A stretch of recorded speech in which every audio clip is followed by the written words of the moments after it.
يسألونك عن الشهر الحرام قتال فيه قل قتال فيه كبير وصد عن سبيل الله وكفر به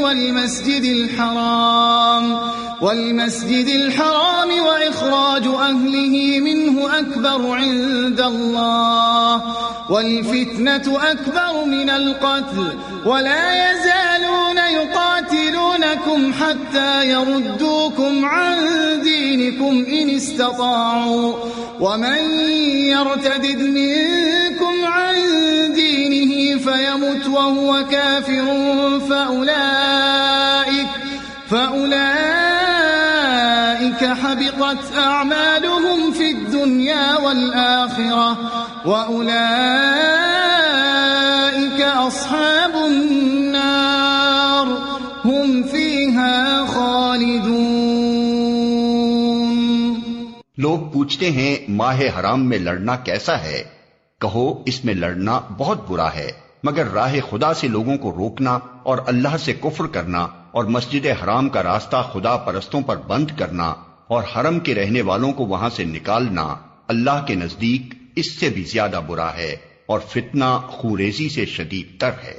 وہ تو تم سے لڑے ہی جائیں گے حتیٰ کہ اگر ان کا بس چلے تو تمہیں اس دین سے پھیر لے جائیں، اور یہ خوب سمجھ لو کہ تم میں سے جو کوئی اس دین سے پھرے گا اور کفر کی حالت میں جان دے گا اس کے اعمال دنیا اور آخرت دونوں میں ضائع ہو جائیں گے.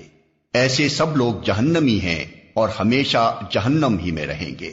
ان الذين آمنوا والذين هاجروا وجاهدوا في سبيل الله اولئك يرجون رحمة الله والله غفور رحيم.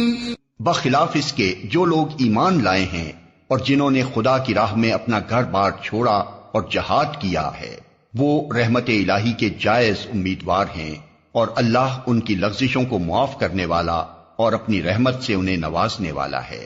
يسألونك عن الخمر والميسر قل فيهما إثم كبير ومنافع للناس وإثمهما أكبر من نفعهما ويسألونك ماذا ينفقون قل العفو كذلك يبين الله لكم الآيات لعلكم تتفكرون في الدنيا والآخرة ويسألونك عن اليتامى قل إصلاح لهم خير وإن تخالطوهم فإخوانكم والله يعلم المفسد من المصلح ولو شاء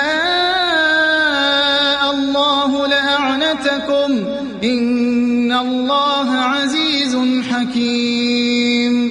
پوچھتے ہیں شراب اور جوئے کا کیا حکم ہے؟ کہو ان دونوں چیزوں میں بڑی خرابی ہے، اگرچہ ان میں لوگوں کے لیے کچھ منافع بھی ہیں مگر ان کا گناہ ان کے فائدے سے بہت زیادہ ہے. پوچھتے ہیں ہم راہ خدا میں کیا خرچ کریں؟ کہو جو کچھ تمہاری ضرورت سے زیادہ ہو. اس طرح اللہ تمہارے لیے صاف صاف احکام بیان کرتا ہے، شاید کہ تم دنیا اور آخرت دونوں کی فکر کرو.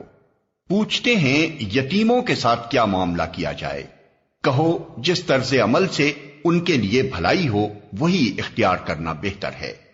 اگر تم اپنا اور ان کا خرچ اور رہنا سہنا مشترک رکھو تو اس میں کوئی مذائقہ نہیں، آخر وہ تمہارے بھائی بند ہی تو ہیں. برائی کرنے والے اور بھلائی کرنے والے دونوں کا حال اللہ پر روشن ہے. اللہ چاہتا تو اس معاملے میں تم پر سختی کرتا، مگر وہ صاحب اختیار ہونے کے ساتھ صاحب حکمت بھی ہے.